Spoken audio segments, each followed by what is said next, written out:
Konečne som späť v Bratislave a tu sú moje raňajky. Hneď ráno som sa vybrala do pitevne, ale tam sa nemôže natáčať, takže tu máme len pomôcky a outfitík. Doma som si prehodila hneď túto kabelku, pretože som išla von na running sushi. Tu vidíte môj obľúbený druh sushi a ako to tam vyzerá. A pri odchode mi čašník dal toto lízatko. Určite mu bolo ľúto, že tam chodím vždy sama. Pozrite, aký krásny golden hour sa mi podarilo doma zachytiť. No a potom bol čas na skutočný reset domova. Takže samozrejme klasika, pranie. Tuto som dala dokopy kuchyňu. A poliala som kvety, ktoré už ozaj potrebovali trošku TLC. Pestujeme aj hydroponicky, takže tu som len vymenila vodu.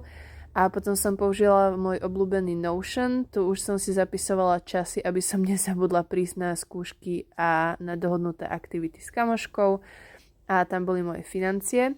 No a potom som si pozerala preparáty na skúšku z histológie, pretože som dohodnutá s kamoškou, že si ich pôjdeme prezrieť spolu. A som rada, že sa mi konečne darí pestovať si skutočné kamarátstva. Tu už vidíte moju tradičnú nemeckú suchú večeru a pozerala som pritom môj obľúbený seriál. Tam na mňa číhajú preparáty. Potom som išla